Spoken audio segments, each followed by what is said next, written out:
नमस्कार सर्वांना, श्री स्वामी समर्थ. तर तुम्हीही तलाठी भरतीची तयारी करत असाल आणि तुम्हालाही कळत नसेल की नेमकं आयोगाचा पॅटर्न काय आहे आणि आपण कुठून सुरुवात करायला हवी, कोणते टॉपिक महत्त्वाचे आहेत, आपण PYQ कशा प्रकारे ॲनालिसिस केलं पाहिजे. तर आज मी तुमच्यासोबत 21,000 प्रश्नसंच या पुस्तकाचा माझा खरा रिव्ह्यू शेअर करणार आहे.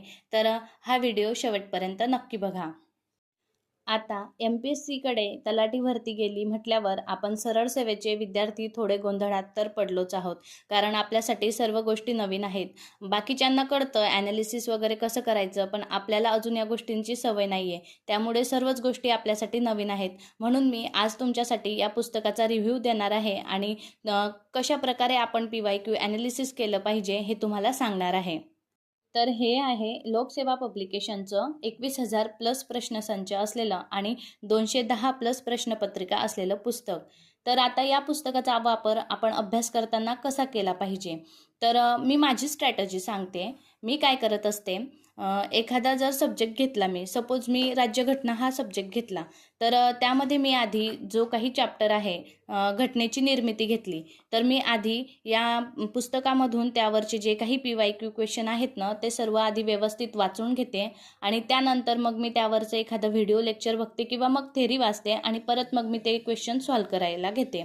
याच्याने काय होतं, जर आपण आधी वाचलं ना त्या PYQ, तर आपल्याला आपण जेव्हा थेरी वाचत असतो ना, तेव्हा नेमकं कळतं की कोणत्या टॉपिकवरती किती भर आहे आयोगाचा, कोणत्या टॉपिकवर कशा प्रकारे प्रश्न विचारले जातात, कोणतं कलम किती महत्त्वाचं आहेत, कोणत्या घटना महत्त्वाच्या आहेत.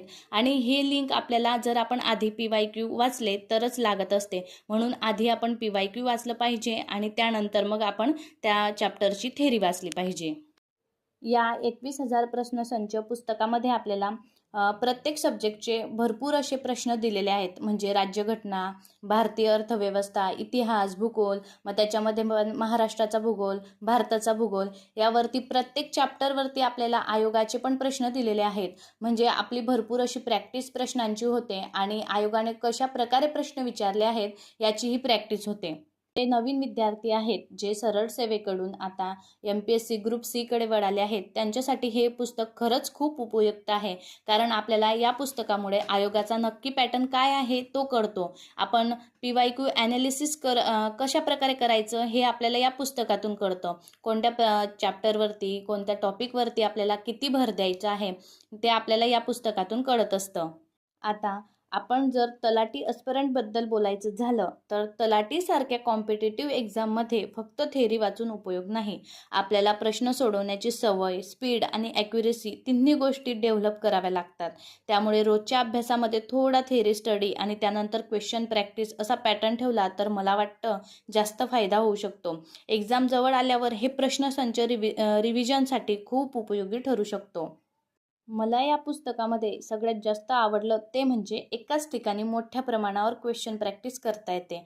म्हणजे बघा ना, आपण एखाद्या विषयाचा अभ्यास केला की लगेच आपली तयारी किती झाली हे आपण क्वेश्चनमधून चेक करता येतं. कारण कधी-कधी आपल्याला वाटतं की आपल्याला टॉपिक खूप चांगला येतो, आता आपण यावर खूप चांगली कमांड मिळवली आहे. पण जेव्हा आपण नेमकं क्वेश्चन सॉल्व करायला घेतो ना, तेव्हा आपल्याला कळतं की आपल्याला हा टॉपिक किती समजला आहे. आणि आपली जी परीक्षा आहे ना, ती प्रश्न सोडवायचीच आहे. म्हणून जास्त थेरी वाचून किंवा खूप काही मोठे-मोठे पुस्तकं वाचून काहीच उपयोग नाही. कारण आपण शेवटी जेव्हा परीक्षेला जाणार, तिथं जाऊन आपल्याला प्रश्नच सोडवायचे आहे. म्हणून आपण आत्तापासूनच आपल्याला सवय लावायची स्वतःला की आपण जास्तीत जास्त प्रश्न सोडवण्याची प्रॅक्टिस केली पाहिजे. तर हा होता माझा 21,000 प्रश्नसंच पुस्तकाचा खरा रिव्ह्यू. तुम्ही हे पुस्तक वापरत असाल तर कमेंटमध्ये तुमचं मत नक्की सांगा. आणि तुम्हीही माझ्यासारखे तलाठी अस्पिरंट असाल किंवा घरची कामं सांभाळून स्पर्धा परीक्षेची तयारी करत असाल तर माझ्या जर्नीमध्ये नक्की सहभागी व्हा. अशा स्टडी व्हिडिओज, बुक रिव्ह्यू आणि तलाठी प्रिपरेशनसाठी चॅनलला सबस्क्राईब करा.